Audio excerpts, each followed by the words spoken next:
It's your one-stop shop for great wrestling. WrestleCopia.com, where you'll find an armload of great wrestling podcasts. Some are weekly, some are not. All of them are great. Ray Russell brings WrestleCopia to you, including his own show, The Wrestling Memory Grenade. There's Regional Wrestling, The Wrestling Stoop with Bob Roop, The Puro Wrestling Academy, Retro Wrestling Review with Gene Jackson, Dave Dynasty's Wrestling Nostalgia, Monday Warfare, Raw vs. Nitro, the Other Shit podcast, the Captain's Corner podcast, and much, much more. Great host, great shows. I guarantee you'll learn something every time you tune in to the WrestleCopia Podcast Network. Where do you find all these shows? How about starting it this way? Just log on to WrestleCopia.com. There's nothing else like it anywhere.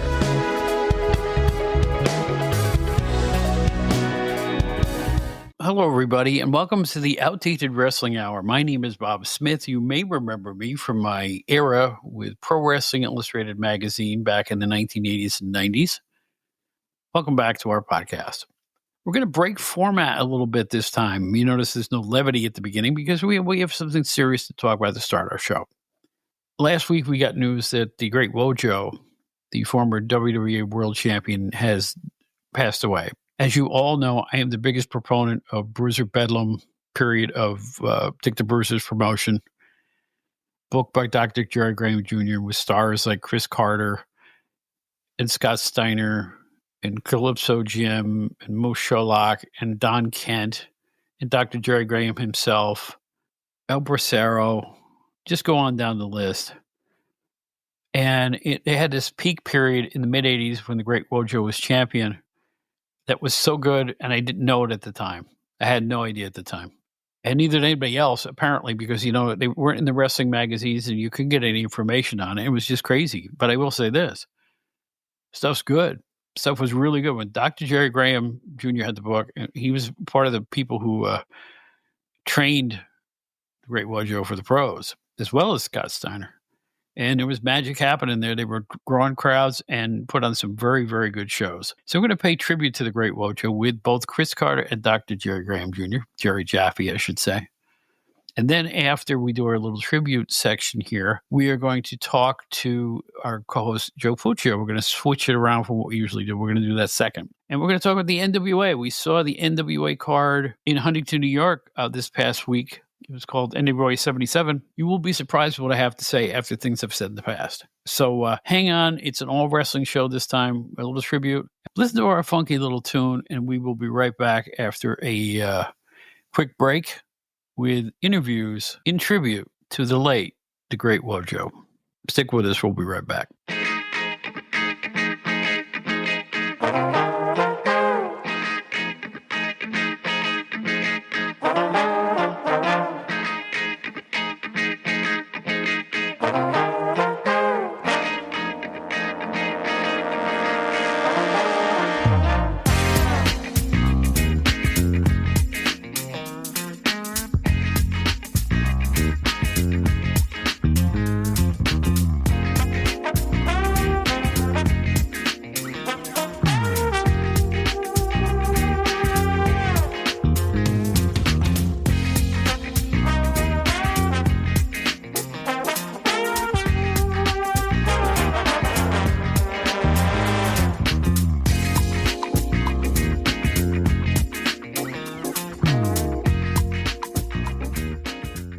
Well, we welcome back Chris Carter from the glory days of Bruiser Bedlam, the mid-'80s. I'd call it that simply. And as I mentioned in the opening of the show here, we're here to talk about the Great Wojo. And Chris, it's good to see you again under the circumstances. I was very, very, I was somber about hearing about the Great Wojo passing on.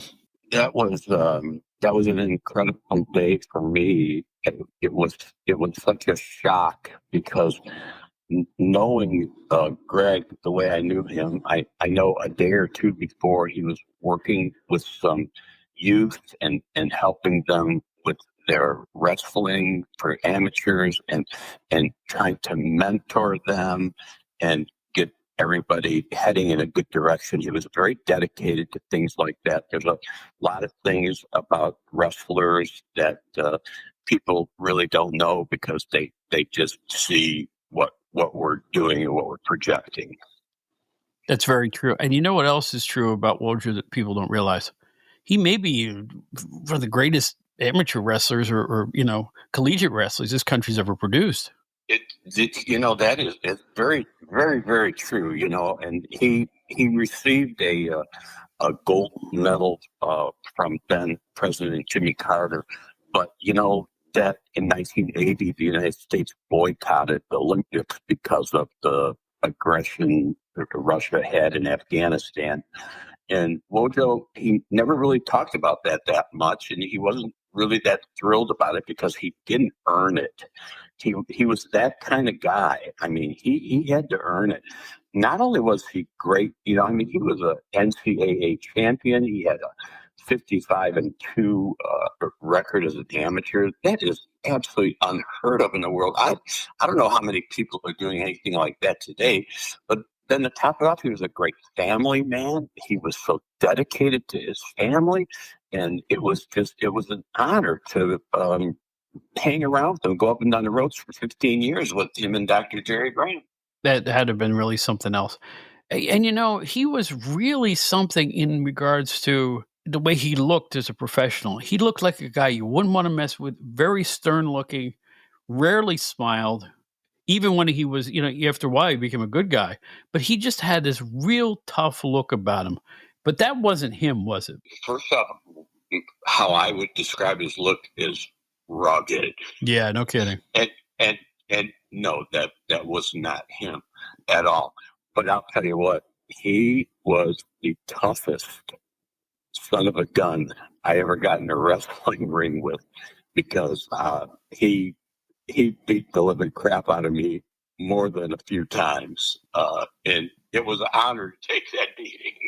You know what? You could watch the matches, just any Great Wojo match, even if he was taking on a preliminary guy, and you could tell he didn't really hold back a whole lot, did he? No, he only did one thing: straight head on forward. That was his style. That was the way he was. He was absolutely unbelievable. But outside of wrestling, he had a heart of gold. I sat down with him many times. Him and Jerry Graham. We talked about personal issues at home. Wojo's a little bit older than me. Jerry's about 7 years older than me. We had some great conversations about things, and we really tried to help each other a lot. It was the relationship we had outside of the ring was absolutely unbelievable, and I cherish that to this very day. Yeah, that's all I'm reading about is how people. Jerry refers to him as, quote, my best friend. Well, Jerry, he knew Wojo since Wojo's in 5th grade. I mean, wow, that's a lifetime, and they were, Wojo did a thing for a while, and it was Jerry's idea. Let's offer $10,000 to somebody that can, out of the audience, that can beat you in 5 minutes. Well, that never happened, and that turned into a game with Wojo after a while.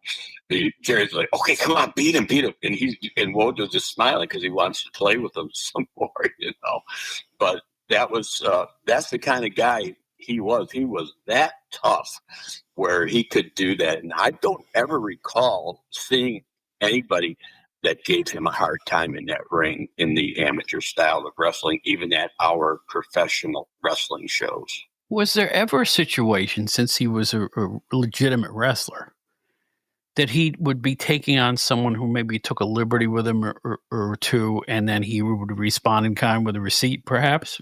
Well, I'll tell you what, if you had the guts to take a liberty with the Great Wojo in the ring, then you better know it's coming back, because he didn't play that game. People, some idiots, would actually think they could do something to him, and they paid the price for it. But by the same token, I get the feeling from everybody I've talked to so far that he was a real pro. He would respect his opponent and do his best to work in Congress with him and put on a great match. Well, the one thing that I really liked about him, and there's not a lot of guys I ran across in the business, but our main goal was to do the very best we could to entertain our audience. So it wasn't so much about egos and trying to outdo anybody, but we wanted to do what was best for business. That's what we always thought about. And that is one of the reasons that we were successful. Great Wojo, myself, Dr. Jerry Graham, we always had that in mind, what's best for business. So I think that is one of the reasons that we had the success we had, was because that's what we tried to project. At that era, your group was, I don't know how this happened, you were almost like a secret to everybody but your own territory. Like I always say, our magazines didn't cover a whole lot. I didn't see a lot of coverage in other magazines, in Meltzer, anything. And now I discover, thanks to Dave Dynasty and some other people on YouTube, I'm like, as you know, a big fan of these shows. And what you guys did in the time period you did it was almost a miracle. Like we were saying, the federations were shrinking and dying off one by one, and you guys just kept rolling along. I guess it wasn't until 91, 92 before you decided to pack it in? It was right around then, yeah. Mm-hmm. Well, don't think for a minute that we didn't try contacting those people and doing things. They just didn't respond to us. We contacted all kinds of wrestling magazines and stuff, and we trying to get noticed and get there, and nobody responded to us. You see, I think there was a feeling about it that it was Bruiser Bedlam, and that it was all like geared toward Dick the Bruiser. And at that point, it really wasn't. I mean, it was more of you see the Bruiser at live shows and stuff like that, but there were other focal points like you and Wojo and, Scott Recksteiner and El Bracero, and just go down the list of everybody who was wrestling there. And it was a solid group of about 15 as I've ever seen in that organization. Well, of course, we wrestled with Dick the Bruiser and Vern Gagne and all those guys in that era, and we thought, wow, it would be great to, at that point in time, to have them on commentary and call the show Bruiser Bedlam. But you're absolutely right. I guess a lot of people did feel that way about that. But you know what? We went with it anyway because it was success for us in our little world, that's for sure. I mean, we weren't worldwide, or we weren't noticed by anybody in the whole country, but every place we wrestled in our territory, we got noticed. And you got paid too. We got paid. We were. I actually in the 80s and I made a living at it. We would head out on the road on Tuesday and come back on Saturday night. And I got to be home Sunday and Monday and half a day Tuesday with my kids and stuff, because I had opportunities to do all kinds of things in wrestling. I could not stay away from my family for like a long period of time. So 4 or 5 days was great for me. Then I could come home and be with my kids and watch them grow up and do things with them. So I made a choice to do that kind of thing, and that was just me. And I think you and Mojo were very similar in that regard, because I think he felt the same way, didn't he? Well, yes, and I'm going to say Dr. Jerry Graham felt that way also. We all had families.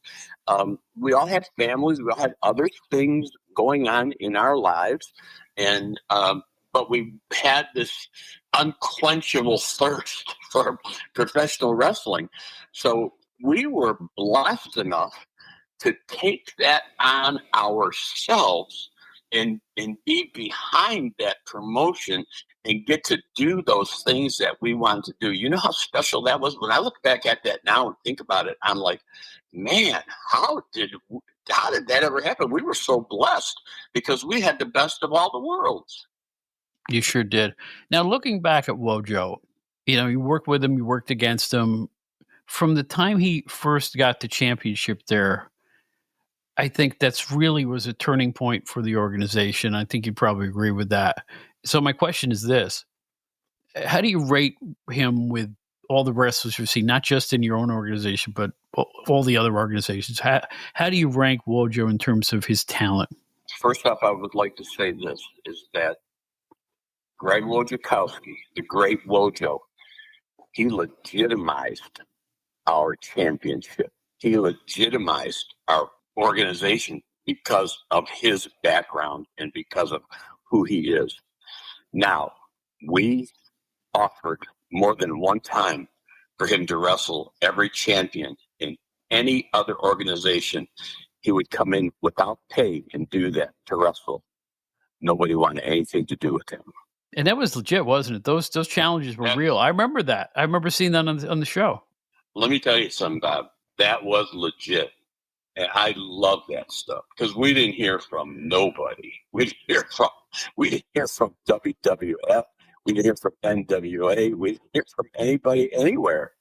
And we were putting it out there and practically trying to shove it down their throats. And again, that was just other people that act like we didn't exist. Mm-hmm. But you know what? All these years later, I look back at those tapes. I'm telling you, that Graham Wojo thing was magic. It just was. I mean, and then later on, when you turned, which I call the second greatest heel turn of the '80s, and I mean it. Only just a hair behind Larry Zbyszko doing it, right around that same time. I just think seeing you guys not knowing, because everybody heard about Bruiser Bedlam and they thought it was all Moose Sholak. And I'm not putting Moose Sholak down, but they thought it was Bobo Brazil, Moose Sholak, the old guys, the old guard. Right. But what you guys were doing, you were all fresh new faces, really. And it was entirely different than what people would probably expect when they tuned in. We were definitely the up and coming generation at that time. We got the, so to speak, the rub from some of those guys, but we got that rub and we ran with it. And we did some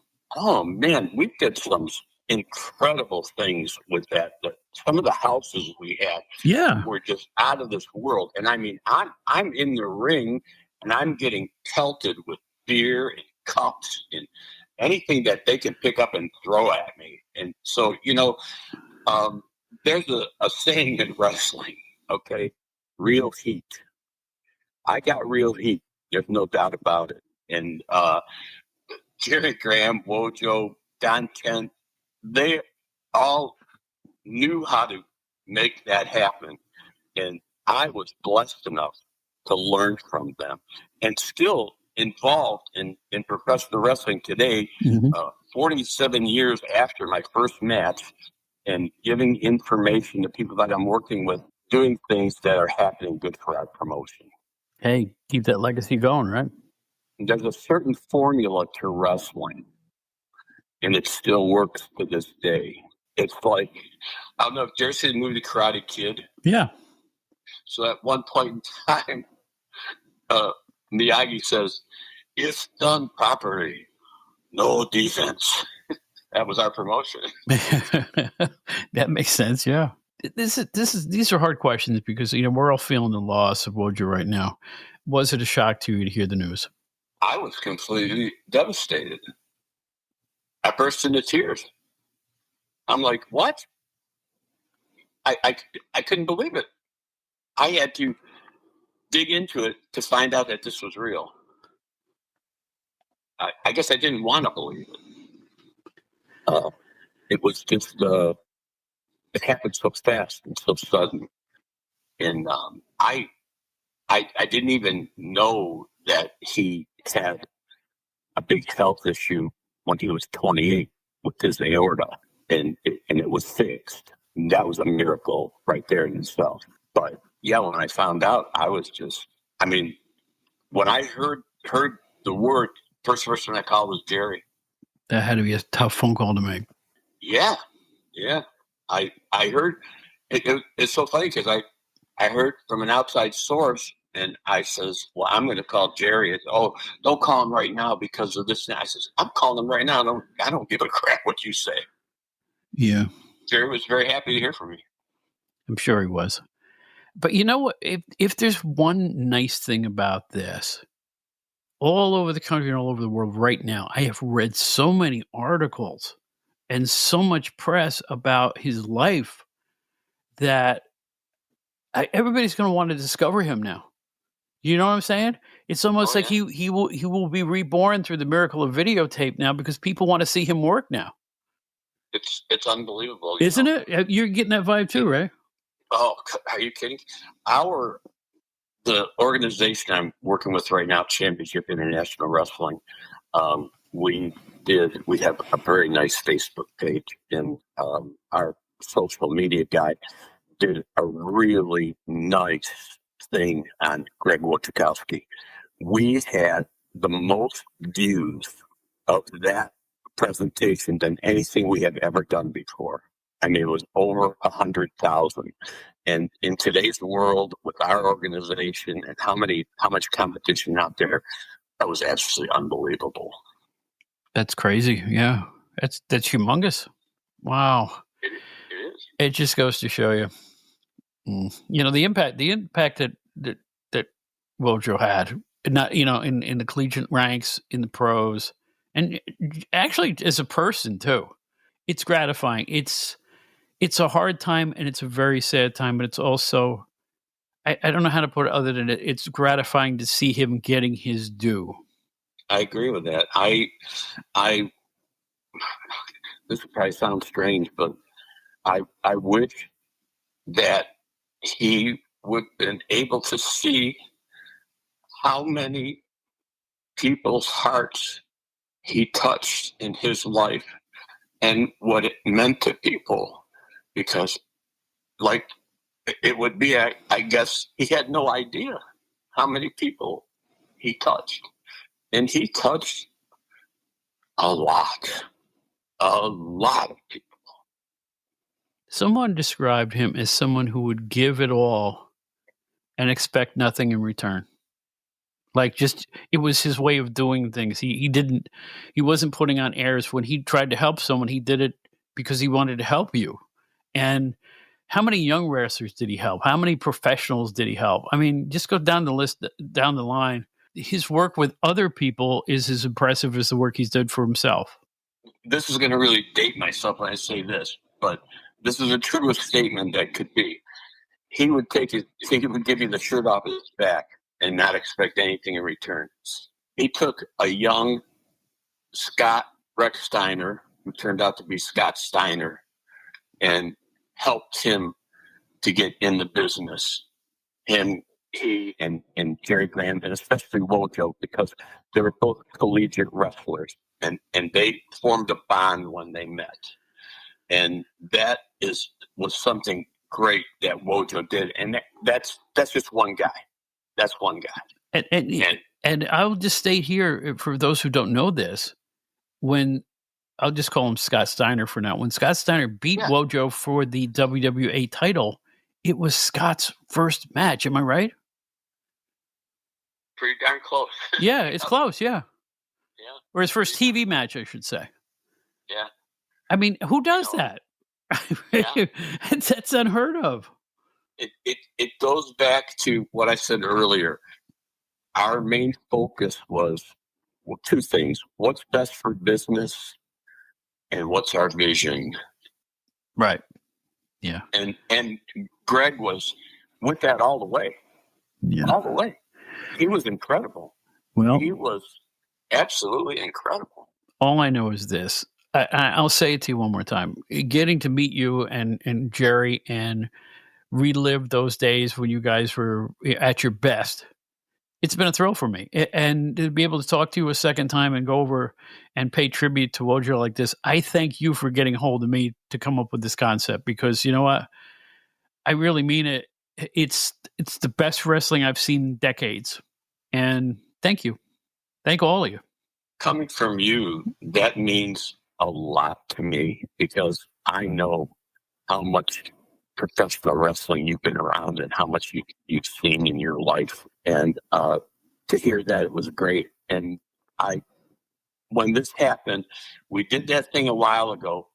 You're one of the first guys I thought of. I said, I got to get a hold of Bob and see if we can do something, just to keep things right for Greg. Yep, absolutely. And I'm proud to be sitting here talking to you about all this. And listen, I know it's a really hard time. I want to thank you for, like I said, getting the ball rolling on this entire concept. The show will come out in just a couple of days, and I hope we do Wojo justice, because it's like, I don't know what to say other than he's getting his due right now. He really is. The story after story after story in various sports magazines, newspapers, magazines, online sites, and stuff like that. It's really been kind of overwhelming. Are you kind of knocked out by it the same way I am? You know how many people called me, how many different places and TV stations and papers and everything. I couldn't even keep up with everything after the first few days. Yeah, It was just crazy, out of control. This was legitimate national news. And again, people need to go back and research what he did before he became a pro wrestler. It was amazing. He was the best wrestler the country ever produced. He was one of his goals in his younger days was to be an Olympic champion. And I'm really sad how things did turn out in 1980, because I believe he could have been a true Olympic champion. Look at how things have turned out for him the way it is. Imagine if that would have happened for him. I guess, he paid it forward, as they say, with his work with younger athletes going forward in his career. And he used to be admired. He's just an admirable guy. And I'm glad I got to see him in his prime. I'll put it that way. Not only younger athletes, but younger people in general. He mentored, and he went out of his way to do things for people that people wouldn't even believe what he did. Yeah, I keep reading all the anecdotes too, and it's what a guy. I'm finding it absolutely impossible not to admire him even more than I did before, because again, he had that look about him, like this big, stern, tough guy.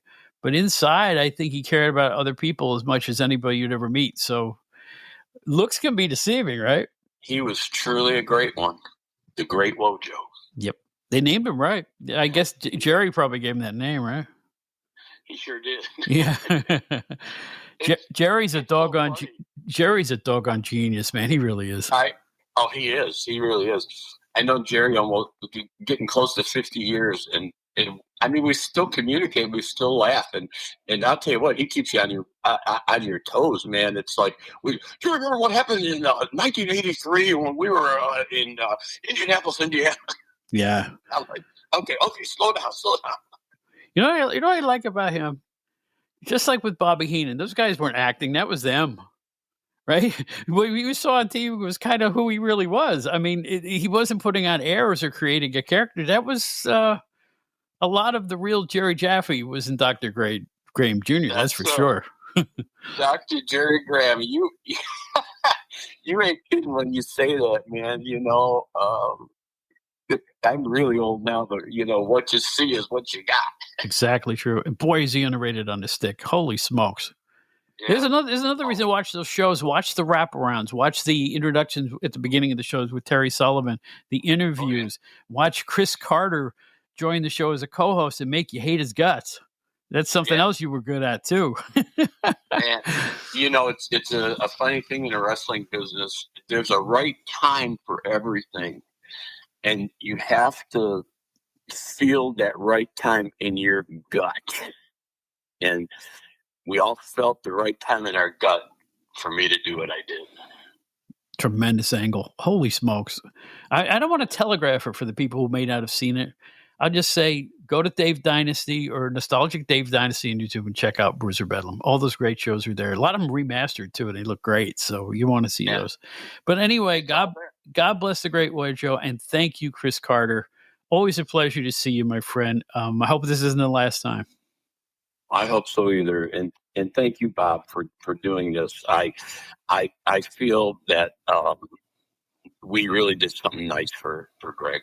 Well, we'll have a couple more guests on, and we'll be back with them in just a moment. Stay tuned, everybody.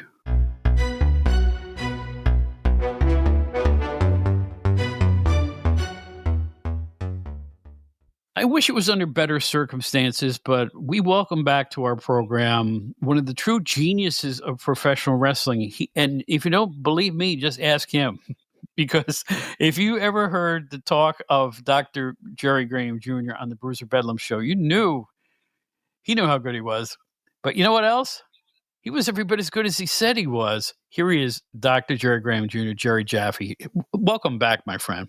Well, thank you very much for having me. It's a very stressful and trying time. It's nice to hear a friendly voice like yourself.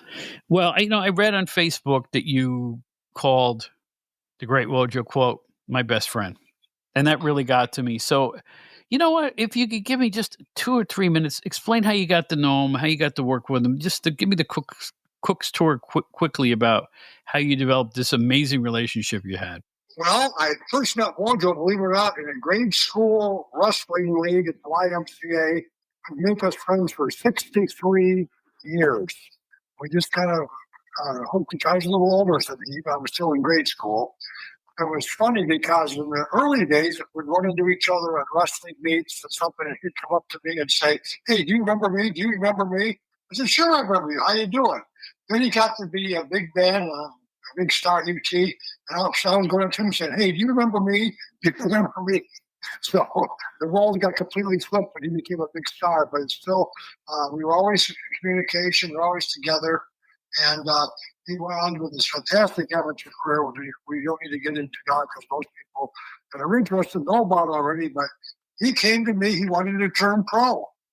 And I tried to talk him out of it because he was under the impression that, there'd be big money immediately and that he was a star, which he was.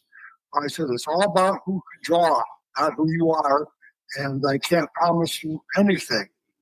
And so once I got that understood, he got right with the program, worked real hard, always has a good attitude, never gave the promoters a hard time.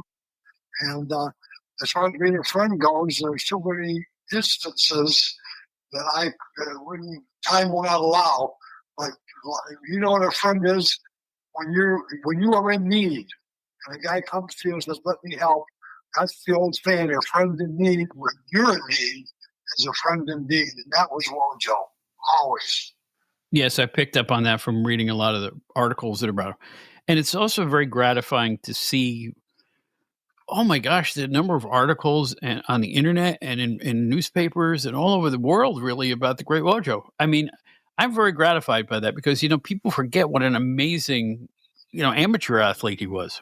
Well, he was a 13-time national AAU champion. He was an NCAA champion.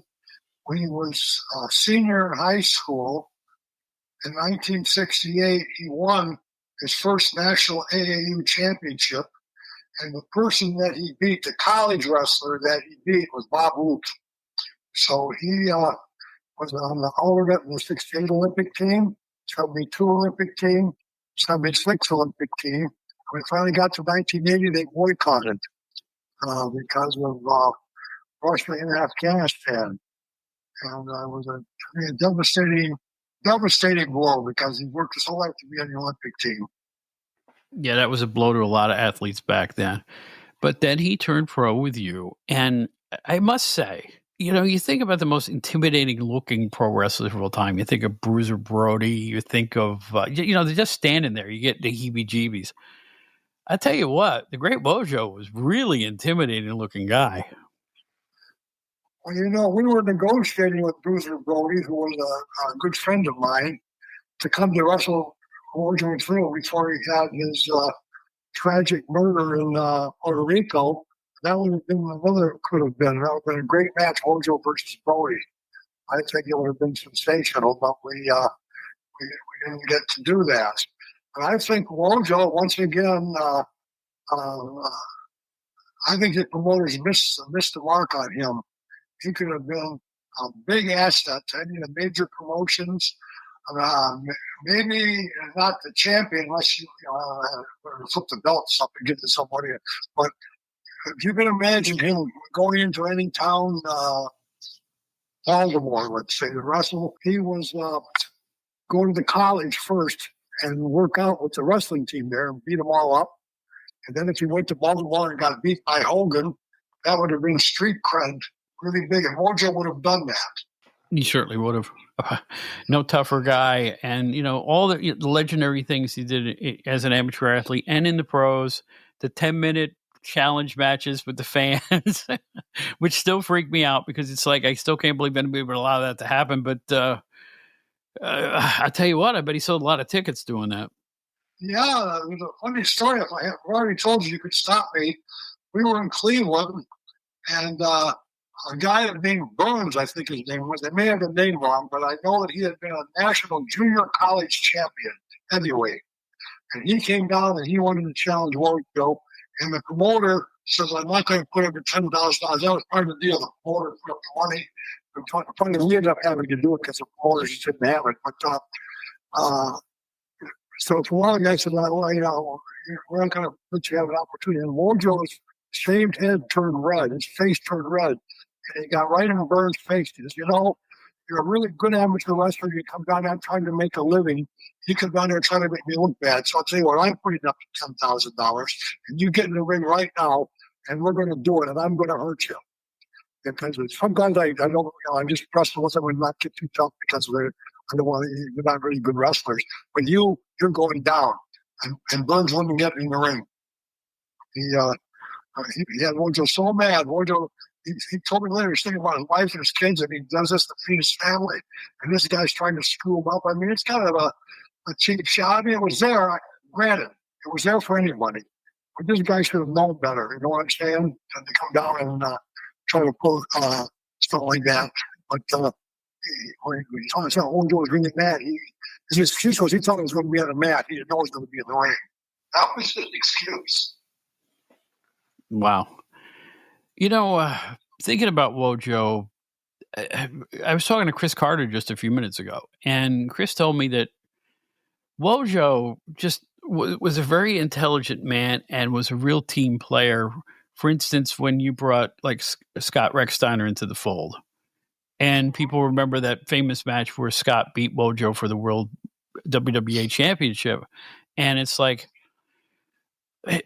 but you were already like a team. You're all the way Chris discovered it is like the whole organization worked as one in trying to get the best shows they could, the best angles they could, the best action you could provide.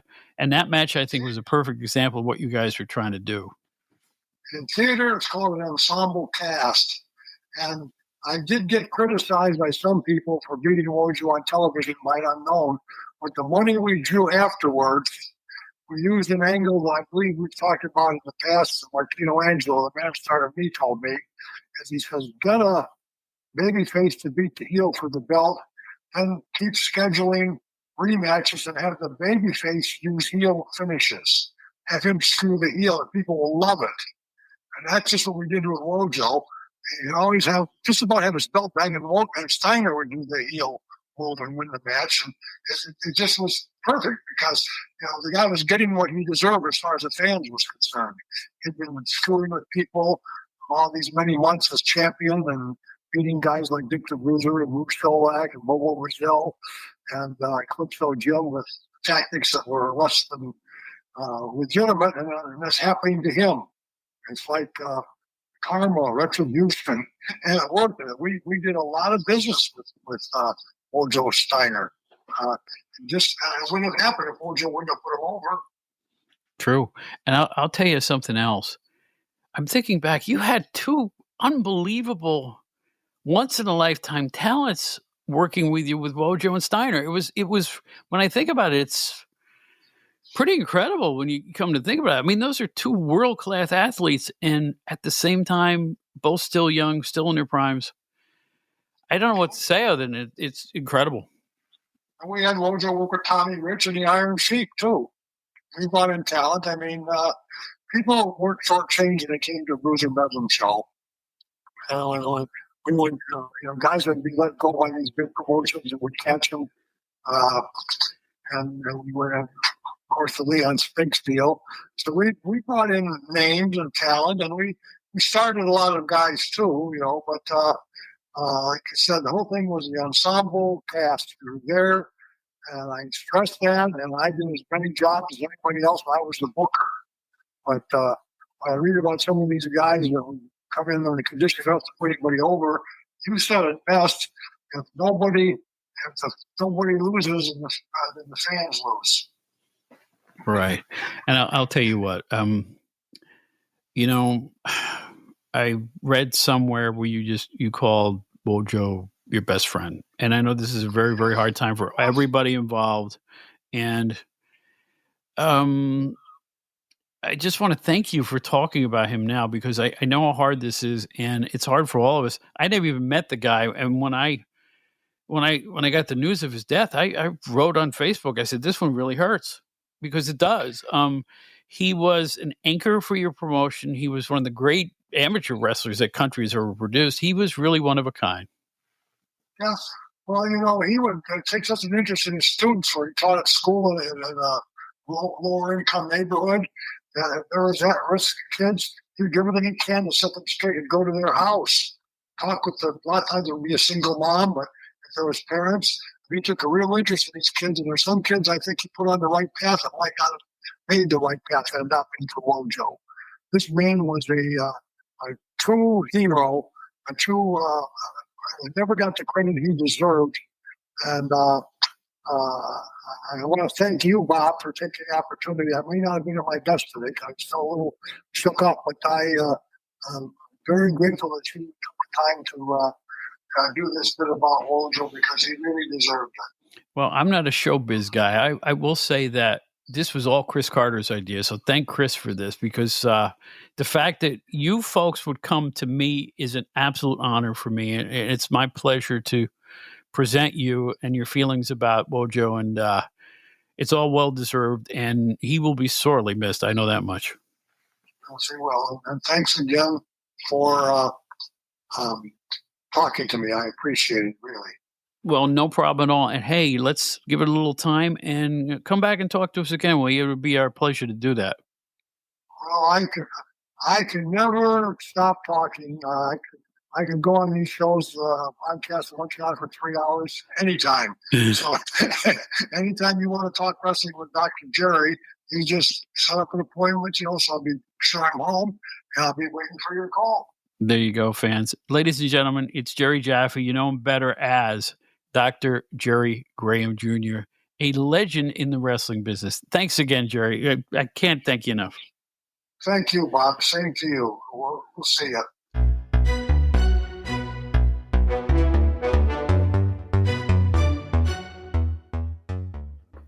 I just want to take a minute here to go over the career of the Great Wojo, Greg Wojciechowski. I hope I'm pronouncing his last name right, his real last name, but he's an NCAA Division I champion, 3-time NCAA finalist. By the age of 21, he already had won a freestyle national title, a Greco-Roman national title, and an NCAA title by 21. 6 feet tall, 250, right? Just an amazing athlete. Got a college career record of 55-2. Again, he was scheduled for Olympic greatness, but the thing with Russia and stuff like that was he just knocked that out of the box. But he's recognized by the entire sports world. Distinguished member of the National Hall of Fame. 2015 was inducted in the George Tragos and lThe's Professional Wrestling Hall of Fame. And in 2013, he won an award for lifetime service to wrestling in Ohio. He wrestled close to home as a professional, and of course captured the WWA World Heavyweight Championship as they built it, and brought a lot of credibility to an organization that needed it at that particular time very, very much. Credit goes to both him and Dr. Jerry Graham and that whole bunch, Scott Steiner, bringing realism back to that organization in such a spectacular way. Folks, it's the Great Wojo. If you've never seen him, you can do it for free, and you can see him a lot. Check Nostalgic Dave Dynasty on YouTube. He's released a whole series of Bruiser Bedlam cassette tapes, or I should say old videos, right from their TV original tapes. And they're full episodes, and he's done a yeoman's job bringing us all the stars from Bruiser Bedlam. I just want to say thanks to the Great Wojo. Discovering Bruiser Bedlam, even at my advanced age now, was such a thrill for me, because it's wrestling the way I liked it when I thought wrestling the way I liked it wasn't ever going to be around again. There's a new book coming out. I'm going to tell you about that in future weeks. All about it. But one more time, rest in peace, Great Wojo. You're not going to be forgotten anytime soon. And you're a credit to the whole industry. And of course, to all types of wrestling.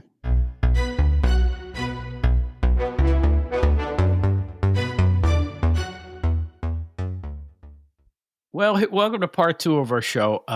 Again, I want to thank Chris Carter and Dr. Jerry Graham Jr. for seeking me out. It's what a privilege and honor that was. As you guys know, the Great Wojo has died this week, and they looked to me to come on the show to talk about it. I didn't contact them; they came to me. I consider that the ultimate compliment as a podcaster, because they could have, I'm sure they're going to make the rounds on a lot of podcasts, but after they had both been on the show a few months ago, they wanted to come back. Joe, what do you think of that? Pretty cool, huh? Absolutely. Yeah, very cool. Yeah, great guys, great professionals. Again, it's a tragic loss this week of a great athlete. Do you know anything about the Great Wojo, by the way? Have you ever seen him? I've seen him clips. I'm not wasn't overly familiar. Obviously, I know the name, know the history, but as far as the actual footage, not overly. No, not a lot of footage. More Bruiser Bedlam for you. I got to get you to watch Bruiser Bedlam. Like, I'm screaming at everybody to watch Bruiser Bedlam, but again, there are different Bruiser Bedlam eras within the 5-year period. What you're looking for is the period that had Scott Steiner in it as his first matches ever. And it's fascinating to watch. Real good action, great booking by Dr. Jerry Graham Jr. I think you will enjoy it. Terry Sullivan's the announcer. I mean, it's just great stuff. Well, anyway, this past weekend, Joe and I attended the NWA 77 card, which I guess means their 77th anniversary. I guess the card was offered at the Paramount in Huntington, New York. And you know what? Neither of us really knew what to expect this time out. And we went because we were just dying to see a pro wrestling show together and get together. And we had a nice time there. We met Rick Del Santo. He said he was coming. He showed up with his young son. And we had a nice conversation with Wrecking Ball Legursky, one of my personal heroes from current wrestling, and we had a nice time meeting him. But we didn't really know what to expect. I had stopped watching the NWA show for a while because it just wasn't measuring up to my expectations, particularly when I was such a fan of it 5 years ago. Joe, have you been watching the television program at all? I have not. I haven't watched it for a few years now. I was a big fan of it when it debuted, but little by little, they started losing me. And I will admit that I have not seen the television show, definitely since they moved to, now they're on the Roku channel, I know, and they had their big debut show recently. So no, I have not seen that in quite some time. Yeah, I did tune into their debut show on the Roku channel, or Roku. It's called Wrestling Central on Roku, I think.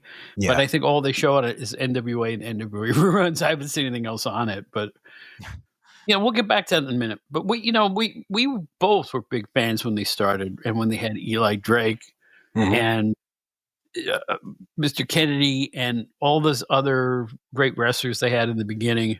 Great angles. It had the old 605 feel to it. Jim Cornette was the color man. There was a lot going for it. And it just slowly whittled down to a shell of what it once was. And so when we went to this card at the Huntington venue, we really didn't know what to expect. We didn't know who would be there. There's another thing that wrestling promotions don't do anymore. They don't tell you who's coming. It's the weirdest thing. It always used to be, here's your main event, here's this co-main event. That would be your draw. Now they just basically tell you, none of the organizations announce the cards anymore. Like, even if you see an ad on Raw for, let's say they're coming to a local arena near you, they don't tell you who's going to be there. They show a bunch of people, but it's all, it always says card subject to exchange, even though they didn't show you the card. That's wrestling in 2025. But anyway, we really didn't know what to expect at this show. And I walk away from it now kind of pleased with it. What did you think? I just thought some of the wrestlers worked hard enough And some of the performances was well enough, despite a lot of problems in the arena that I really didn't enjoy. But overall, the work of the wrestlers, you got to hand it to them. A lot of people busted their asses to put on 3 or 4 really good matches. I think for the most part, all the performers had their working boots on. I think everybody went out there to really prove something. I don't think I really saw anybody come out there and just, not give it their all, not try to entertain the fans. So I was pleasantly pleased, surprised a little bit, I suppose, with the work rate and how much I enjoyed it. I didn't really think I'd enjoy it to the extent I did. Of course, there were matches here and there where the heat wasn't there and the guys might not have been as good as either the previous or the following match. But I would say overall, the majority of the performers on that show were pretty impressive. However, now maybe it was just me. I bought the tickets right when they went on sale, as you recall. They had just gone on sale. They were quite affordable. We had the second row, ringside, which you can't beat. We had excellent seats. But here's the deal. Nothing that I read about the show inferred that it was a TV taping. And the TV taping, it was about 4 hours and 20 minutes long. You remember how long we were sitting there? We had to get up and stretch and go to the bar at one point because our butts were getting sore from sitting in those seats for so long. And they were like folding chair seats. And it was kind of daunting, really. And I understand most TV tapings are like this. You're minimum of 3 hours. But I didn't see anywhere where it stated it was going to be a TV taping. Did you? No. This is something that we've talked about several times on this show because, yes, they did not really ever reveal that this would be a television taping, which, okay, they didn't do that. But you're talking about a show that started at, I want to say the pre-show. We were talking to Ligursky during the pre-show. So the pre-show, I think, started, let's just say, around 6:30 in the evening, and the main show started at 7. And this show didn't end until a little after 11 at night. So, figure it out. I mean, when you're talking about a 5-hour show, it's just, what else can you say? But it's too long. So long. I get it. It's a television taping. I get they want to tape as much as they can, but you have to think about the fans and the heat in the building and how people are going to leave towards the end of the show. And they did. And they certainly did. We saw during the last couple of matches, the main event, the penultimate match was a women's world title match, and we saw, I want to say, I'm not even exaggerating, almost half the crowd. I mean, you look at the upper sections and it was all empty up there. There were spots of people, and you can't blame people. I mean, not everybody wants to sit through 5 hours of wrestling on the chairs that they offer, or, they have stuff to do. They have to get home. Maybe they have families to attend to. So it's completely understandable on the fans' part. Well, this will start my main part of this. I don't want to rank on Billy Corgan and the NWA. I have done that plenty on the show before. But after sitting there and watching the show, I want to offer my take on what's wrong with what they present. But I just want to point out some tips that are so obvious to me about the promotion that somebody's got to say it. So I'm just going to start giving you my 10 tips to Billy Corgan and the NWA to tighten up that ship, because they really need to. There's potential here. There really is potential, and I just hate to see it wasted, particularly when I saw a couple of really great matches, like the last two you just mentioned. The women's title match and a men's title match. They were really good matches by any standard. Any standard. I thought they were excellent. So, ready for this? Tip number 1. The NWA is vague. It's really vague. If you watch the beginning of their TV program, it looks like an homage to all the great NWA stars of the past and classic wrestling. But nobody seems to know what it is. Is it Father James Mitchell and his band of monsters? Is it, what are you? What are you trying to present? Why do you have a color man on TV who used to be the guy who hawked T-shirts on TV? None of it makes any sense to me. No, and here's the problem. Nobody knew this was a TV taping. I'm insisting most of the fans did not know this was a TV taping. You got to let people know that going in. You just have to before they buy their tickets. I can't imagine this happening. I thought, I'll be honest, didn't you think it was a house show? I thought it was a house show. I thought they were just doing a tour. I did. From the ad that I saw, I don't remember exactly. It might have been on Facebook, wherever they had the ad for the show. And from what I saw anyway, it didn't mention television taping. Perhaps somewhere closer to the date, maybe they mentioned it somewhere. I don't know. I don't know what kind of advertising they had. But from what I saw, yeah, it just looked like a New York stop, Yeah. a New York stop on the on whatever tour they're doing right now. Yeah, that's all I thought it was too. And so that's why I bought the ticket. So you're vague. Stop being vague. Tell people what they're going to see. Tip number 2. This is going to sound harsh. I'm not trying to be harsh, but let's face it. Come to grips with the fact that nobody watches your weekly TV show. The fans at that arena had no idea who they were looking at. They really didn't. They may have known a couple of the veterans like, Tom Latimer and people like that, but nobody knew 75% of the people on that card. Not even a vague whiff. I tuned into another recent show. I was looking at the Roku channel yesterday, and I saw either NWA 75 or 76. I don't remember what it was. It was a similar show to this, right? And I'm watching the crowd. This is from a year ago or 2 years ago, the last version of this card that we saw. Right. And I'm listening. The wrestlers are busting their asses, and they're getting no response because nobody knows who they are. Nobody knows who they are when they go to these shows. The fans have no conception of who the wrestlers are. Nobody knows them in the arena in Long Island. Nobody knew them. You got to make people care.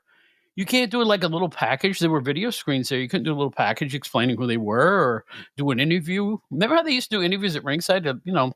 What are you doing here in New York? And they would kind of let you know who they are. They just trot people out into the ring and expect you to react to them. You got to make people care. And they're not doing that. In fact, when they debuted their show on the Roku channel, they started it with the Tag Team Battle Royal. And the minute that the introductory music started, the thing started, there's like 8 teams in the ring. And they said, oh, we've got this team, that team, this team, and this team. The fans at home have no earthly clue who these people were. They do the worst job of making stars out of the wrestlers of any organization I've ever seen. You got to build them. You just don't throw them out there. What do you think? Well, expanding on that, I mean, I think the one thing you said there that I wanted to touch on is the video screens. So they had a couple of, fairly large screens there that anyone could see. If the action was happening on one side of the ring, you couldn't see it. You look right at the screen. So that was pretty top notch, I thought. Like you said, I think cut out 3, even 4 matches, and in that time, give us some video packages between the matches, explain some of the angles, give us some introductory packages on who some of these guys are, on what the feud is what's going on with this feud, why these guys are feuding. I think that would have really, really helped. And, it's sort of a similar thing to some of the criticisms that's happened with AEW over the years, is that AEW is known for having these top stars from Japan, New Japan top stars, guys from Mexico, from, CMLL and all these great organizations throughout the world. And Tony Khan likes to bring them in to TV, but a lot of times you bring them in cold, where he just debuts them and you just kind of expect, or I think he just expects the audience to know who they are. Granted, AEW is a very hardcore fan base, but at the same time, you should never assume that, because fans, if they're watching your product, they might not have ever seen this individual before. It doesn't matter how popular he was in another organization. So I kind of equate it to AEW in that sense. Obviously, this is a bit of a smaller scale. You're talking about a small show with the NWA, but I'm just trying to make a comparison here. So I completely agree. I think when you watch, like you just mentioned, we watched this crazy spot fest, one of these matches where it was just the guys were just killing each other out there, going through tables and just doing it, which is cool. And the fans react, but the fans would, they really didn't care who won. They just wanted to see the spots. They just wanted to say, oh my God, look at that spot. That was great. But do they really care who's going through the table? No, they just want to see a moment. Actually, if you remember, they didn't go through a table. It was a mixed, I think, 8-person tag team match, women and one woman on both sides and 3 men. And they put somebody through a door, not a table. A door, that's right. You're right. It was a door. I had never seen that before. Dangerous spot. And it didn't look gimmicked either. It looked like a door to me. If it was gimmicked, good job, but holy smokes. Yeah. So that was amazing. Here's another point. Don't announce your wrestlers with the blaring rock music in the background. Not only do we not know who they are, poor Kyle Davis is trying to announce them, and we can't hear what he's saying. Like every wrestler had their own music or some music, but it was 50 decibels loud, and you couldn't hear them. I mean, again, get some focus going here. Who are you entertaining here? I mean, we'd like to know who the wrestlers are. We couldn't hear it. Could you hear it? Unfortunately, I think this is a problem with not just them. I think this is a wider problem in wrestling. It's just everything is got to be loud to the point where, it is really hard sometimes to understand what the ring announcer is saying, who this guy is or who this performer is. I agree. I think it's just, again, that's indicative of the times now where, the music has got to be this blaring music where it's going to amp everybody up and get everybody pumped and they want to hear it. They want to do that, where at the same time, it might have an opposite negative effect. Because like you said, you can't tell who the person is. You don't know, you don't know. Yeah. You might not have ever seen this person before. And it would be nice to know the person's name. Right? I've never seen 90% of the people on the show before. Okay. None of them. Yeah. So only the people that have been appearing on TV. Yeah. Here's another point. You make a great point there. I mean, it's just, but I'll tell you something else. Go to a Mets game sometime. They do the same thing. I know. I used to keep score at baseball games. Now I'm gonna bitch about this. I used to keep score at baseball games. Now they make an announcement of who the relief pitcher is while blaring rock music is playing in the background. Yeah. You can't hear it. So who's the pitcher, especially for the other team? Who is it? Did you hear it? No. Did you hear it? No. And during the games, they play music between every pitch. You can't talk to the person next to you. Baseball is supposed to be pastoral, right? A respite from the outside world. Now it reflects the outside world. I used to have a season ticket package. It feels like a chore to go to some of these games. When you see your 15th or 16th game in a season, your eyes are bleeding and your ears are bleeding. It's not what it used to be. It's just, you can't get off my lawn. No, I don't know what to say. It's far less enjoyable than it used to be. It really is. And at these prices, I would like to hear a little silence between pitches. Is that too much to ask for? Yeah, I don't know if I just don't see that ever changing at this point. I know it sounds like, you're complaining about the noise and, it's sort of playing into the outdated aspect of this. I completely agree. I mean, sometimes you want to just chat with the person next to you. I've experienced the same thing where you can't even hear yourself. Not even sports. What about if you go to like a restaurant or something and they're playing like, loud music? You go to a bar. Now, granted, you go to a bar, you want to hear a jukebox. That's cool. I mean, I want to hear music just as much as the next guy, but it's like, it's so loud sometimes when you go to these places where you literally can't have a conversation with someone sitting right next to you. Literally right next to you. So I completely get it, but I just think it's not just wrestling. Like you mentioned, it's baseball, it's sports, it's everything now. It's just noise, That's what it is. Yeah. No, I hear you. Here's another thing too. I saw a bunch of ads on Facebook saying, bring the whole family to this wrestling card. And it showed kids like next to the railing. Don't advertise your events as bring the whole family. If wrestlers are going to drop F-bombs in the ring, which they did, and then there were two little kids, jibber-jabbering with the bad guy wrestlers in the front row in front of us, they were making real innuendo comments about their mothers and stuff like that. It's supposed to be a family event. You better act like it.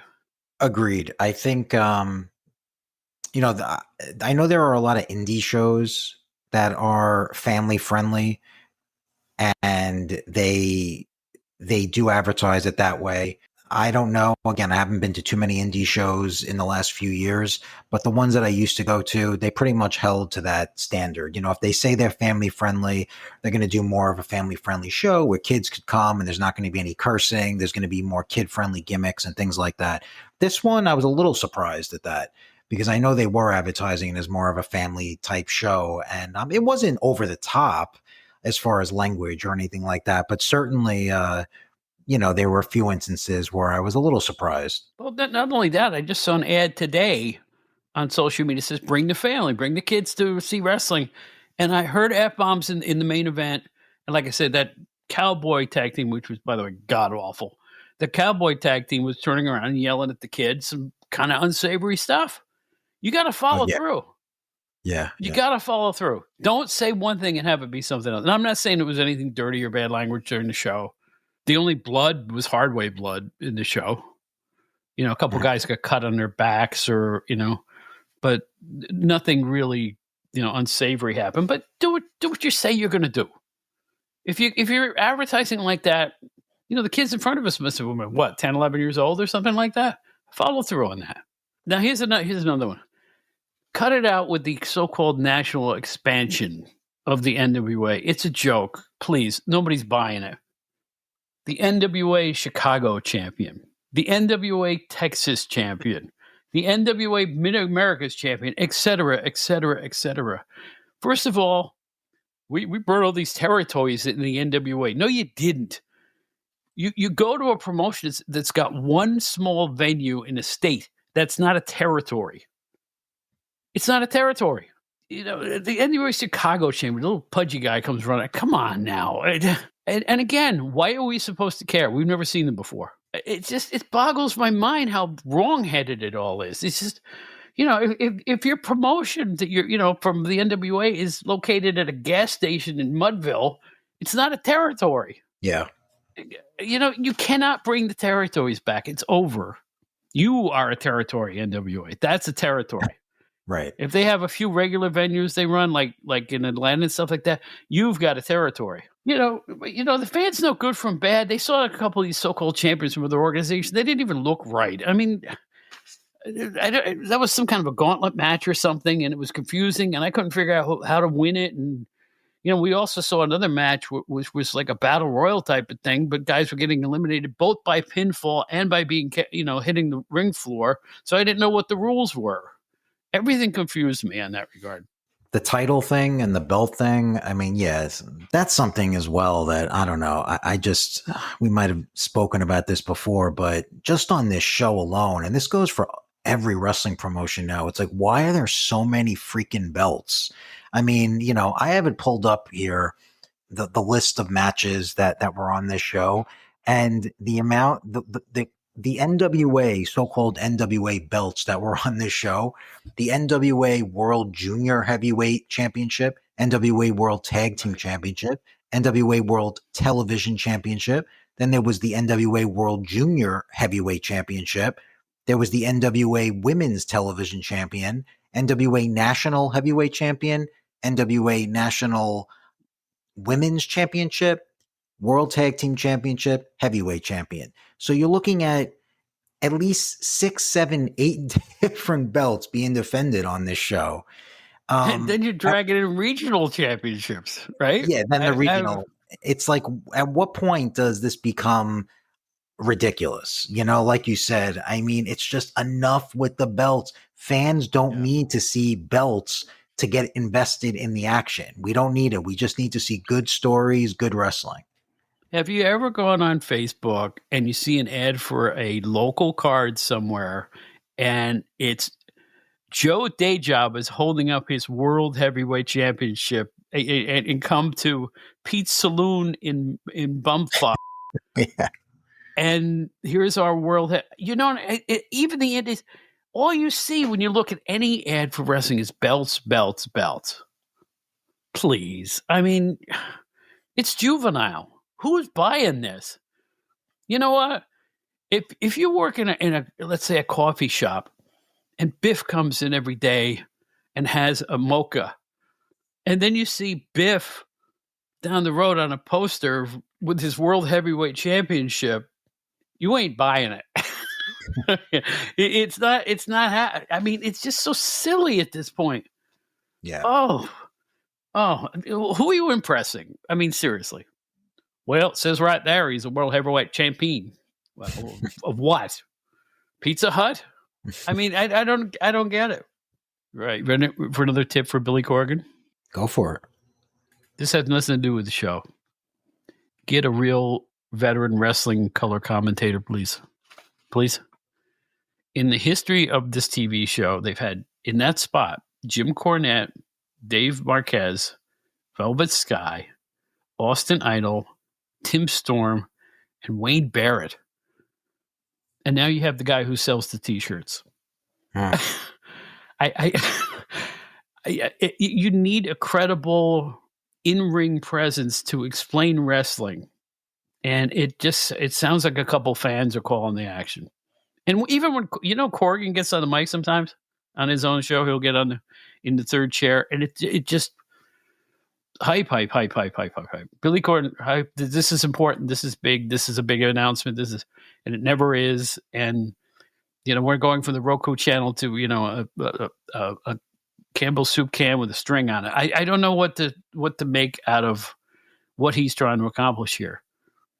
Again, it's like everything is vague. Nothing is set in stone. It doesn't feel professional. Is that too strident for me to say that?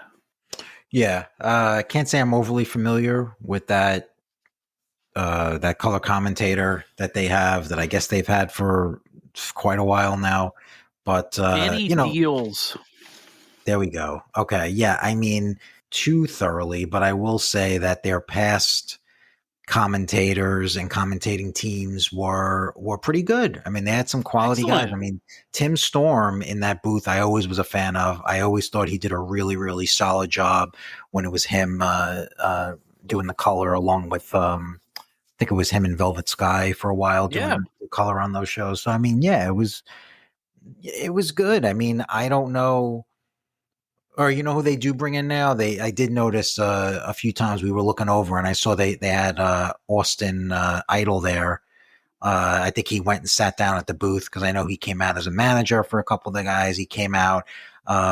So, it is what it is. But no, I think it would definitely be a plus to bring in somebody a little bit better. But Austin Idol has go away heat in the mic. He's constantly self-promoting. Yeah. It's I did this. I'm this, I'm that, I'm the man. He's still Austin Idol from 1979. I don't know what to say other than he's not particularly good there. But, again, like you say, Tim Storm would be perfect there, but we can't have that. You know why? Because we have Baron von Storm. Yeah. I don't think Baron von Storm would be too keen on the commentator's microphone. He's stolen a gimmick from a guy who stole the gimmick from a guy who stole the gimmick. I mean, I don't understand. By the way, Tim Storm is 60. He's legitimately 60 years old. He's making a ring comeback as Baron von Storm. We're supposed to forget everything we've seen since the NWA TV show debuted, and now he's a bear. And he looked every bit of 60 the other night. I'm sorry. He did. I don't understand this. I mean, his body doesn't even look like it did 5 years ago. I don't get it. I don't think anybody's excited by this, that he's using claw holds and looking menacing. There's no backstory that they've never given us a backstory to why he changed. He had a manager at one point. It's some nobody. And now it's like, don't get me wrong, I liked Tim Storm. I like him a lot. And I thought he was a great commentator. And you see him and you think NWA, the entire indie run of the NWA since it became a traveling promotion, maybe 10 or 15 years ago. So I just think I don't understand it. That's all I know. I don't think the fans are into it. Again, when you present something that, I don't even care that he's doing a claw hold. It's the Baron Von. That's somebody else's name. That's as creative as you can get using someone else's first, Baron von Raschke. I'm slightly offended by it. It makes you wonder why they even bother and why they don't just put him back in the booth. I mean, unless the guy really wants to wrestle at this point, I don't really know. But it doesn't seem like the gimmick had that much heat anyway at this show. Make him Tim Storm again, lose the Von Storm and go from there. Another thing I've written down, number 9, tighten the roster. Why not just 20 good wrestlers instead of 60 people that nobody can identify? I think that's a good point. How many people were on this card? Seriously, did we see 35, 40 wrestlers at this show? Felt like it. At least it was. We were talking about this at the show, just how many people were coming out, and not even people wrestling, right? There were people just coming out. They had a couple of performers, and I wasn't even familiar with them, just come out with no explanation to cause a disqualification or to cause a distraction finish and things like that, where they just come out, they run around, they get chased away, and that's it. You don't see them again. I mean, the amount of performers on the show was pretty crazy. Here's another tip for them. Update your website. You got your old champions on there. Like it lists the champions and the new titles are not reflected. That's got to be updated the minute the new people win those titles. It just looks podunk if you're going to wait a week to update your website. You're supposed to be in the National Wrestling Alliance, right? Right? Yep. Other than that, they have some veteran acts that are really sad and sorry. Like we talked about Austin Idol, Father James Mitchell and his gang of weirdos, including, what's his name? The Gimp. I mean, Max the Impaler is that women wrestler with all the makeup on, and the whole James Mitchell bunch is just hokey and stupid. And it looks like, what it looks like? It looks like the Wyatts at Family Dollar. That's what it looks like. Looks like, I think it's Gags the Gimp. Gags the Gimp. Thank you very much. Gags the Gimp is one of the reasons that, according to an interview I heard, and I hope I'm saying this correctly, but when Nick Aldis decided to part ways with the NWA, that character is one of the reasons he did it. Wow. Nick Aldis was there to, he was a traditional NWA champion. He liked the direction of the promotion when it looked like it was traditional wrestling brought back to a new audience. And then when they started bringing these guys in, he said, that's it for me. It was one of the factors that he decided to just leave. And I don't know what to say other than I can understand why there's heat over that. Look at Nick Aldis and look at Gags the Gimp. I mean, to be honest, I don't, this is a little bit off topic, I guess, but as far as like using that name, the NWA name, I know, obviously he has the rights, Corgan has the rights to use the National Wrestling Alliance name for this group. But I mean, you watch a show like this and it just, nothing says NWA to what all the old school fans, to what all the fans that are going out there, any fans that actually care about the old NWA, this isn't it.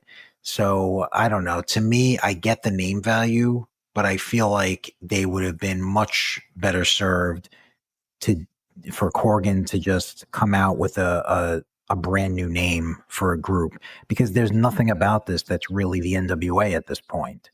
I mean, it's not the NWA style.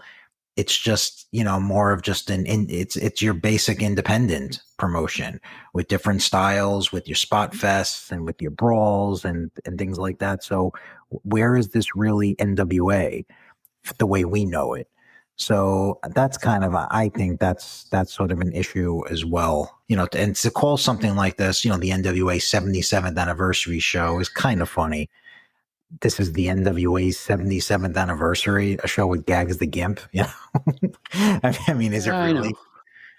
And there's other acts too. Like, I guess his name is Joe Kazana. It's that guy doing the Foghorn Leghorn imitation.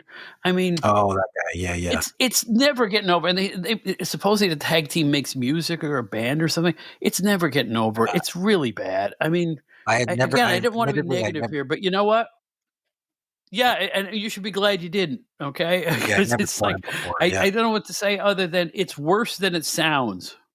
The last thing a indie promotion needs to do like this is try to do humorous stuff. It never works, particularly if you don't know who the people are to begin with. And they do a horrid job getting their stars over. No, and again, the proof's on television. The proof is what we saw. People go to the arenas because it says wrestling and they have no earthly idea who they're seeing. And that's a problem. However, let's talk about the good stuff now. All right, I don't want it to be all tips. Tom Latimer, their former champion, is an actual star. I don't know why he's not with a national promotion. I just don't. He looked good. He wrestled great. The main event was wonderful. There was a title change there. Thrillbilly Silas Mason was a surprise. He's a better wrestler than I gave him credit for being going in. I thought the main event looked like a main event, felt like a main event. You know why it felt like a main event? Because they let Kyle Davis get in the ring and make announcements. Yeah, for the 2 championship matches at the end, it looked like they were taking that stuff seriously. And that's the way they should do it. Tom Latimer is the last holdover, I think, from the old, when they first started. He used to tag up with Nick Aldis. So I'm hoping good things happen for him. I think a wrestler named Tiffany Nieves was pretty great. I thought, I think she's been other organizations before, and it showed. It really showed. She stood out like $1 million. Wrecking Ball Legursky is Joe Entertainment. Fans were into him. He's one of the reasons I went to the show, because I found out he was going to be on it. And I'll tell you what, I got to speak to him for a few minutes. Great guy. What do you think of the Wrecking Ball? Did you ever see him before? I had seen him once or twice. I completely admit that I didn't expect the ovation that he got when he came out during that, whatever that match was, that multi-person kind of a match, battle royal elimination something. Yeah, right. He came out, and I was actually away from my seat at that point. I had gone sort of like towards the back where the bar was, getting something, and I heard an eruption of the crowd, and I looked up at the screen, and it was Legursky coming out. So I was pretty impressed with that he really he had a nice reaction from the fans. I thought he did his style, his big man, his big behemoth wrestler gimmick really, really well. I liked him a lot. And I know you just mentioned Tiffany Nieves, who was really good. I want to also give a shout out to the other women on the show who I thought had a really good match. I think that was the NWA World Championship match, Natalia Markova against Andy Page. Yeah. I thought both of them did a really, really solid job as well. They did. That was I got to give credit. That looked like a WWE women's match. They were that good. They really, and you know what I think about the women's division WWE? They could have transferred that onto a WWE pay-per-view. It would have looked right at home there. It was really good. Really good. And they have other people there that look promising, like that smarmy Carson Drake guy. The guy with the sweater tied around his neck. He's got that. Oh, right. He'll make you hate him in 30 seconds. I thought he was really, really entertaining. Aaron Stevens, who used to be Damian Sandow, I have to admit I'm a fan. Now he's a bad guy manager, and he works once in a while. He worked with Carson Drake on the show. I thought he's a pro. I like him a lot. Nice to see Trevor Murdoch. That's a long career right there, and he's a former NWA champion. I don't know if he won it a couple years ago, and some other people there too. There were some that were definitely not ready for prime time that worked on the show. But when there's 40 people that you don't know, they can't all be promising. We'll put it that way. But there's enough there, and there was enough actual entertainment at this card that I give it a thumbs up, and I would go back. If they come back, I will go back, because I had a nice time. The ticket prices were affordable, and it is professional wrestling. There's a place for this. As far as I'm concerned, the NWA exists now as a traveling indie, but it would be a nice plus if we knew what we were going to get before we walked in the door. That's the big problem with the NWA. Same goes for the TV show. They do a terrible job making you care. They got to make us care. Billy Corgan can get behind the mic and go, this is important and that's important. If you need more than you saying it, you need to build arcs. You need to build stars. Don't have some guy from Chicago show up. He's a Chicago champion, so he's a star. Nobody's buying it. You got to prove it on television. You've got a TV show. A lot of people watch Roku. You got a shot here to revive this thing. And I hope you do. I sincerely hope that you do. Joe, do you feel similar or what? I would say I would definitely check them out again. If they did, whether they come back to the same venue or somewhere else on the island, I would certainly be amenable to seeing them again.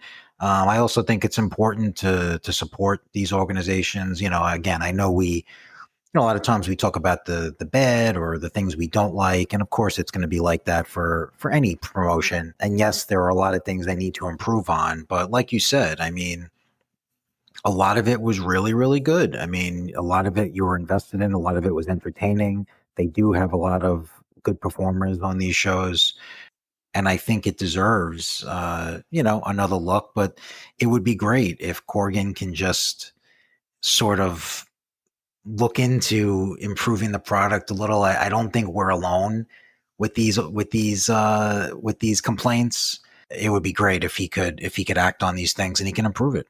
If this said Northeast Wrestling or something like that on the side of the ring instead of NWA, I would have thought they did a banner job.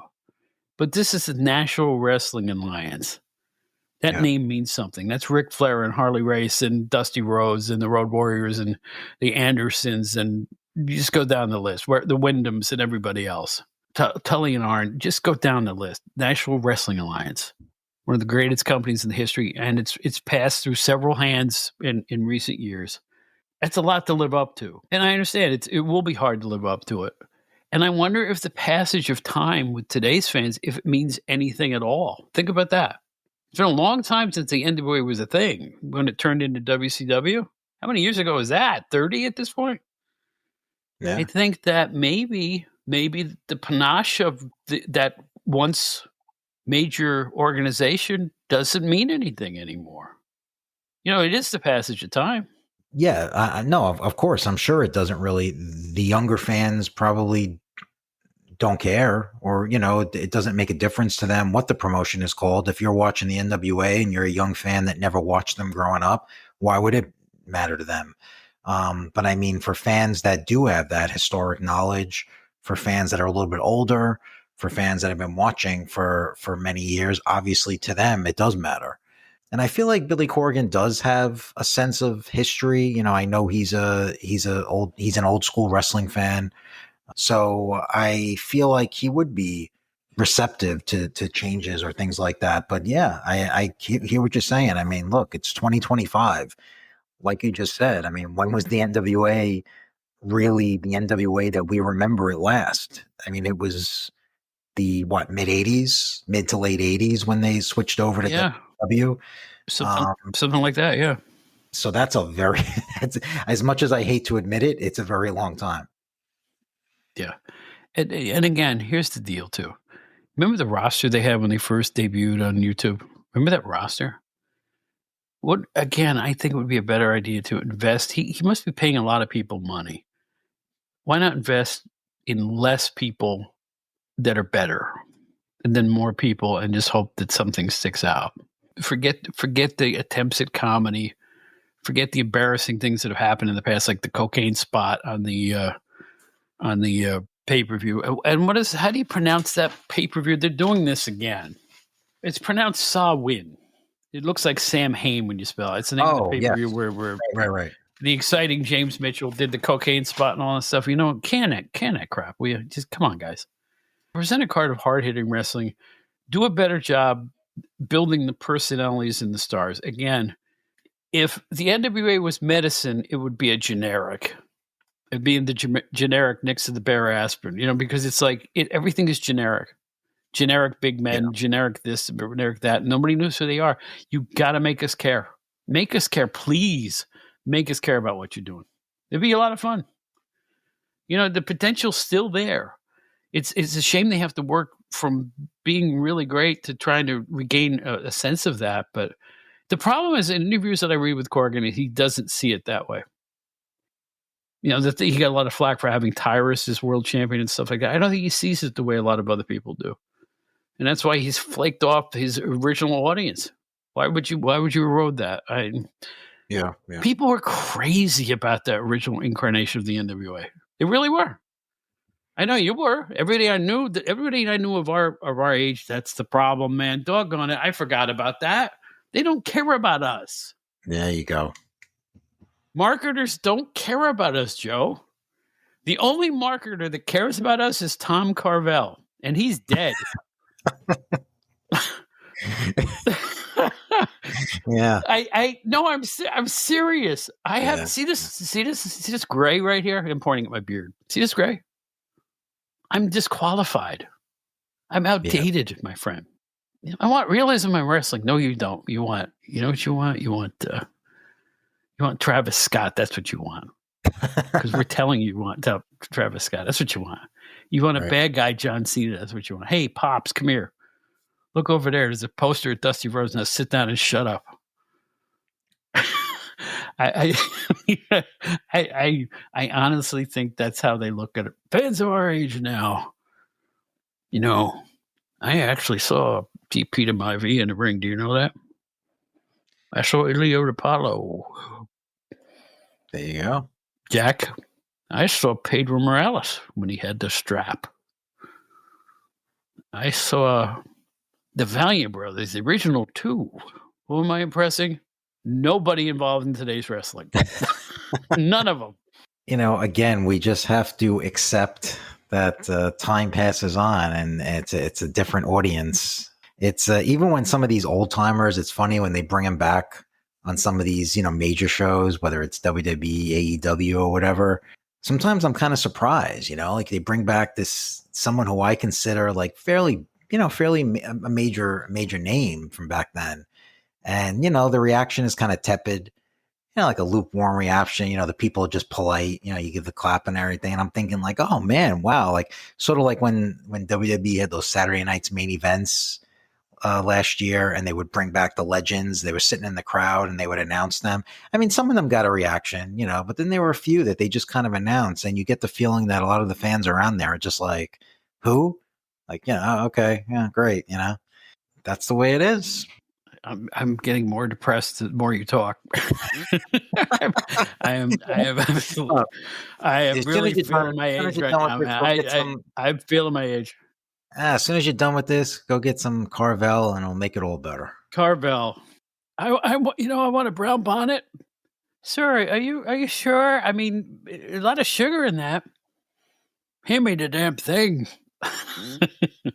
I hear what you're saying. It's like we've had our day. Or I'm way older than you are. That's the problem. I'm older than everybody. My friend Joe Puccio here is just hitting 31, 32. I'm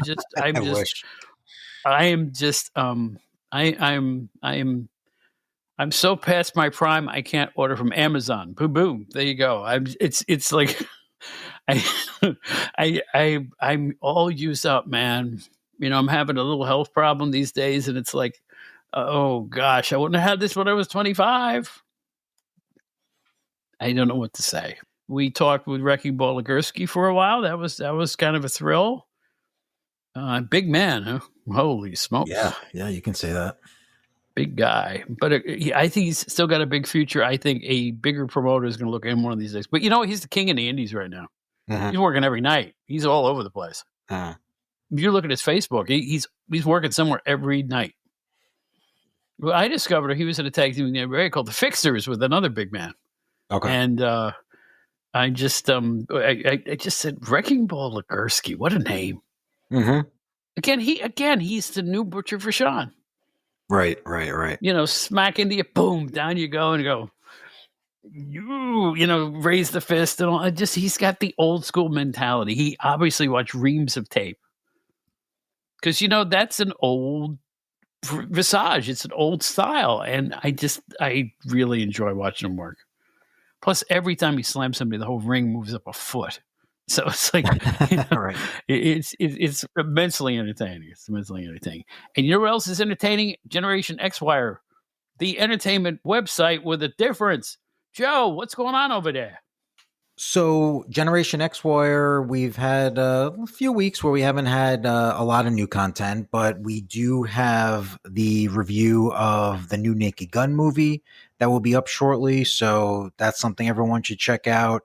I will also be interviewing Karrion Kross very, very shortly, and I'll have a review of his new autobiography that just came out a couple of weeks ago, which I actually just finished. So we'll be talking about that. A couple of other interviews coming up with different people in not just wrestling, but in other forms of entertainment that I'm looking forward to. So yeah, I hope everybody continues to check it out.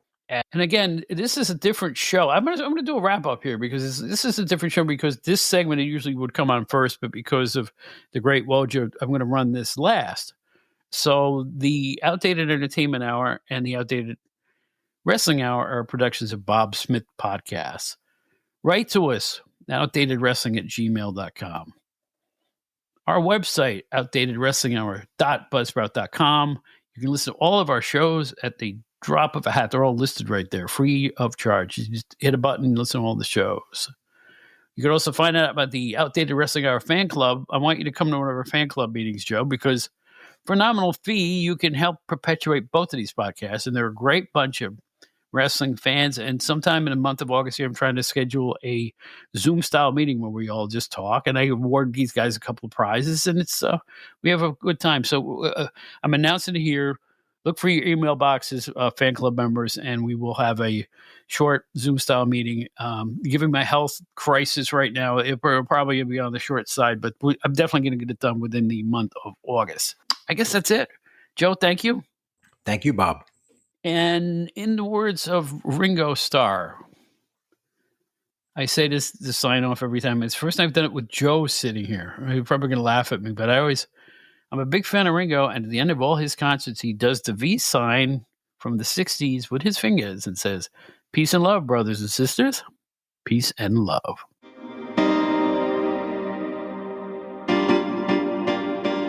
Attention, Gen Xers. If you'd like to explore the era that appeals to you, look no further than GenerationXWire.com. The generation who grew up with the elite in entertainment, music, movies, TV, books, pro wrestling, and more finally has a one-stop destination for all their Gen X needs. From Aerosmith to Batman to the Killer Bees to the Twilight Zone, there's something for everybody at GenerationXWire.com. You won't find a more eclectic mix of pop culture content than at the leading website that specializes in the greatest generation, GenerationXWire.com. Check it out today.